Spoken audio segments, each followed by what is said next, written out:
ABP माझा. बुलेटिनची सुरुवात एका महत्त्वाच्या बातमीने करूया. सार्वजनिक बांधकाम विभागातील अधिकाऱ्याच्या भ्रष्टाचाराचा पुन्हा एक व्हिडिओ समोर आलाय. मनसेकडून सलग दुसऱ्या दिवशी हा व्हिडिओ बॉम्ब फोडण्यात आलाय. काल मनसेने पीडब्ल्यूडीतील अधिकाऱ्याची लाचखोरी समोर आणली होती. आता आणखी एका अधिकाऱ्याचा व्हिडिओ उघड झालाय. पीडब्ल्यूडीतील अधिकारी असल्याचा संशय आहे. व्हिडिओमध्ये लाच घेण्यासंदर्भात संशय निर्माण करणारे संवाद आणि दृश्य दिसतायत. पीडब्ल्यूडीतील भ्रष्टाचारावर कारवाई करण्याचं मनसेनं सरकारला आव्हान दिलंय. मनसेचे मुंबई अध्यक्ष संदीप देशपांडे थोड्याच वेळात या संदर्भात पत्रकार परिषदही घेणार आहेत.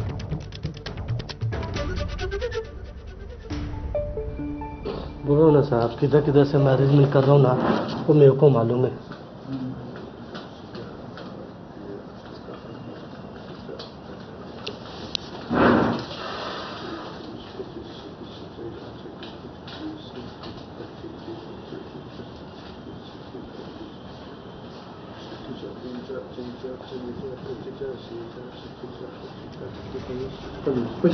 पच्चीस ना, बाकी बात में देखेंगे. कुछ भी नहीं. कर्जे पे पैसा लेके हो साहब, बता रहा हूँ ना. कर्जे पे बता रहा हूँ ना आपके लिए. अभी ये टाइम पे बोल रहा हूँ. सब परेशान करके रखते ना. का भी कम से कम 5 लाख. आप देखो ऐसा कुछ करो ना कि मार्च तक अपना देने बोल के आपकी तरफ से 1 कोटी तो पहुँचना चाहिए. पूछे ना 60 देते हैं. 60 में ये देता है तो ये 60 जाए एक शेयर के ऊपर जाएगा. मेरे पूछो आपसे 1 शेयर पूछो. मार्च में कोई अच्छा खेलने नहीं मिलेगा ऐसा. किधर बैठने वाले प्रमोशन की बात कुछ समझ में आ रहा है? यहाँ भी बचेगा. इधर कैसा मिलेगा सर? जाएंगे नहीं मिलेगा सर. सेम डिवीजन मिलेगा क्या? सब डिवीजन मैम का प्रमोशन है. मैम का है प्रमोशन. मैडम तो एक्सटेंड अपना 1 साल के लिए वो ले रही है. वो अपने को बोलिए, मेरे को बोलेगा. मेरी जगह आप बैठो. कुछ बोलिए. ईशान देशमुख आपले प्रतिनिधी आपल्याला या सगळ्या संदर्भात अधिक अपडेट देतील. ईशान, आणखी एक व्हिडिओ बॉम्ब मनसेनं फोडलेला आहे. या व्हिडिओ संदर्भात काय माहिती हाती लागली आहे? हा अधिकारी कोण आहे? कोणत्या विभागाचा आहे? काय कळतंय? प्रज्ञा, आपण कालच बघितलं असेल तर मनसेकडून आता कॅश बॉम्ब या संकल्पनेकडून आता काही व्हिडिओ हे समोर आणत आहेत. यामध्ये संदीप देशपांडे हे अग्रेसर दिसतात. काल देखील संदीप देशपांडे यांनी पीडब्ल्यूडी मधल्या एका अधिकाऱ्याचा व्हिडिओ समोर आणला आणि त्यामध्ये तो कशा प्रकारे लाच घेतोय ते पण त्या दालनामध्ये. म्हणजे पीडब्ल्यूडी जे खातं आहे हे सार्वजनिक बांधकाम विभाग हे अत्यंत महत्त्वाचं खातं मानलं जातं. त्याचबरोबर तिकडे आर्थिक उलाढाल देखील मोठ्या प्रमाणावरती होत असतात. पण जर अधिकारीच अशा प्रकारे पैसे घेत असतील ते पण त्यांच्या दालनामध्ये, तर ही अत्यंत गंभीर गोष्ट आहे. त्याचाच आजचा दुसरा भाग हा संदीप देशपांडे पुन्हा एकदा समोर आणणार आहेत. त्याचाच हा व्हिडिओ आहे. यामध्ये देखील पीडब्ल्यूडी अधिकारी कशा प्रकारे लाच घेत आहेत हे दिसत आहे.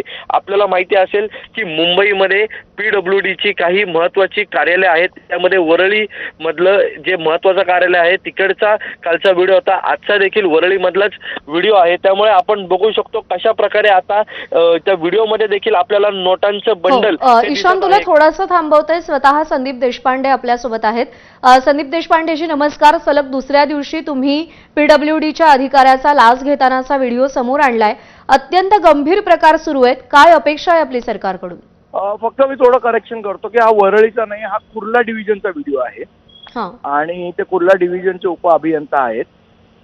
मला असं वाटतं की तुम्ही जर कॉन्व्हर्सेशन त्यांचं पूर्ण ऐकलं, ते एकमेकांशी बोलतायत, तर अनेक अधिकाऱ्यांची नावं त्यांनी घेतलेली आहेत.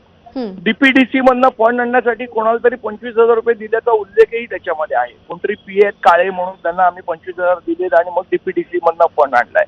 म्हणजे हे प्रकरण फक्त पीडब्ल्यूडी पुरतं मर्यादित नाहीये, तर अनेक लोक याच्यात इन्व्हॉल्ड आहेत. त्याच्यात तो हेही बोलताना दिसतो की मला वरच्या साहेबांना 25% द्यावे लागतात या पेमेंट काढण्यासाठी. मग अशा प्रकारे मला असं वाटतं इतक्या खुले आम जर भ्रष्टाचार होता. बरं, तो त्याला सांगतोय की तुला मी ही 5 कामं देतो. अधिकाऱ्याच्या हातात कुठनं आली अधिकार की तो 5 कामं देऊ शकतो? म्हणजे टेंडर बिल्डर काही सिस्टीमच नाहीये.